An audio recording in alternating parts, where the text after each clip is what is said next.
کوئی سنت باقی نہیں ہے، کوئی اللہ کا حکم باقی نہیں ہے، نبی کی کوئی سنت ہمارے اندر باقی نہیں ہے۔ جو تہوار آ گیا ہم اس تہوار کو منانے کے لیے تیار ہو گئے۔ اللہ کے نبی صلی اللہ علیہ وسلم نے فرمایا من تشبہ بقوم فہو منہم، جو انسان جس قوم کے شباہت کو اختیار کرتا ہے، ان کے طور طریقوں کو اختیار کرتا ہے، کل قیامت میں وہ اسی قوم میں اٹھایا جائے۔ اللہ تعالیٰ تعالیٰ ہم پیدا تو ہوئے امت مسلمہ میں، ہم پیدا تو ہوئے حضرت محمد صلی اللہ علیہ وسلم کی امت میں، اور امت مسلمہ بن کر ہم دنیا کے اندر رہ رہے ہیں، لیکن اگر ہمارے دلی تعلق اور ہمارے دلوں کے اندر اگر کسی قوم کی محبت اور ان کے طور طریقے ہم کو اچھے لگنے لگے اور اسی عالم میں ہماری موت آ گئی، تو پھر عزیز دوستوں بزرگوں یاد رکھنا کل قیامت میں ہم صحابہ والی جماعت، بزرگان دین والی جماعت اور مسلمانوں کی جماعت میں نہیں اٹھائے جائیں گے، یاد رکھ لو۔ شیطان کبھی بچوں کی شکل میں آ کر ہم کو اپنے دین سے ہٹانے کی کوشش کرتا ہے، شیطان کبھی ہم کو اپنی بیوی کی شکل میں آ کر، اپنے رشتہ داروں کی شکل میں آ کر، ماں باپ اور بھائی بہنوں کی شکل میں آ کر ہم کو دین سے دور کرنے کی کوشش کرتا ہے،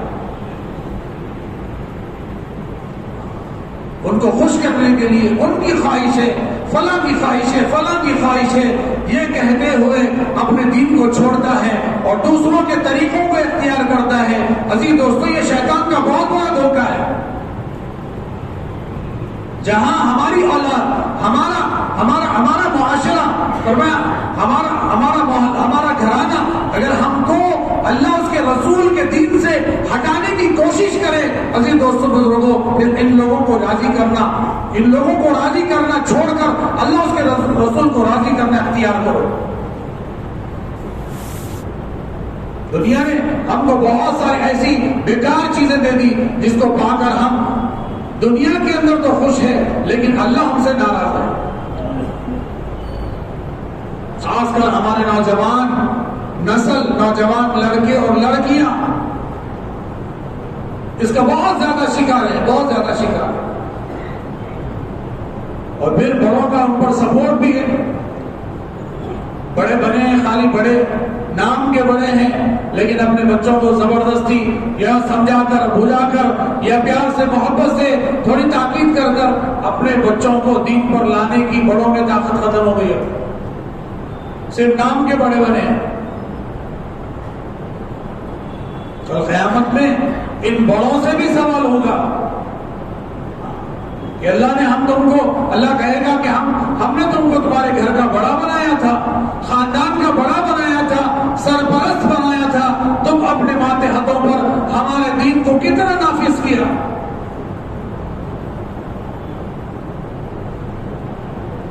کبھی 1 جنوری کے نام پر، کبھی 31 نائٹ کے نام پر، کبھی برتھ ڈے پارٹی کے نام پر، کبھی شادی کو لے کر، عزیز دوستوں بزرگوں، ایسے غیر شرعی رسومات ہمارے گھروں کے اندر فرمان جال پکڑ چکے ہیں جس کو ہم چھوڑ نہیں پا رہے۔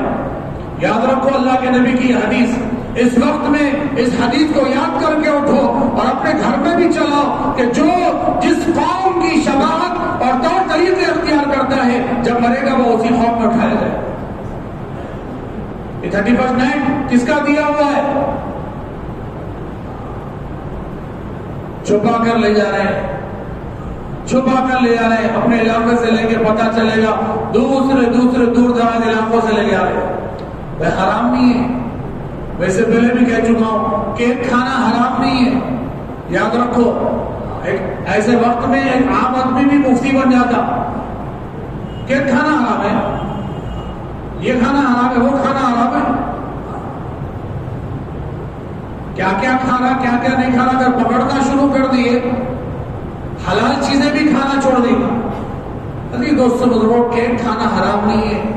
لیکن اس غیر شرعی رسومات کو پورا کرنے کے لیے جو آپ کام کر رہے ہیں وہ کام غلط ہے اور وہ کام غیر قوموں کا عمل ہے۔ اور اللہ کے نبی کی حدیث اتنی بڑی تاکید اور اتنی سخت وعید کہ جو جس قوم کی شباہت اختیار کرتا ہے، جب مرے گا تو وہ اسی قوم میں اٹھایا جائے گا۔ اگر آپ تیار ہیں دوسری قوم میں اٹھنے کے لیے تیار ہیں تو آپ کھاؤ. آپ جو انجوائمنٹ کرنا ہے بالکل کر سکتے, لیکن اللہ کے نبی کی حدیث یاد رکھ لو کہ میرا عمل اگر کسی دوسرے قوموں کے ساتھ مشابہت اختیار کرتا ہے تو پھر میرا مرنا تو مسلمانوں کے قبرستان میں ہوگا, دفن ہونا تو مسلمانوں کے قبرستان میں ہوگا, لیکن جب اٹھوں گا تو یہودیوں کے ساتھ عیسائیوں کے ساتھ کھڑا ہوگا. اللہ ہم سب کی حفاظت فرمائے, اللہ پوری امت مسلمہ کو ان چیزوں سے محفوظ فرمائے, بچنے کی توفیق عطا فرمائے. یاد رکھو کبھی شیطان بچے کی شکل میں آتا ہے, ابا جان آج سب کیک کھا رہے ہیں اپن بھی کھائیں گے نا, تو اس کو سمجھانا بیٹا ہم شریعت اسلامی پر چلنے والے ہیں, ہم امت مسلمہ کے ماننے والے ہیں, ہماری کتاب قرآن ہے, ہمارا دین اسلام ہے, ہمارے اللہ رب العزت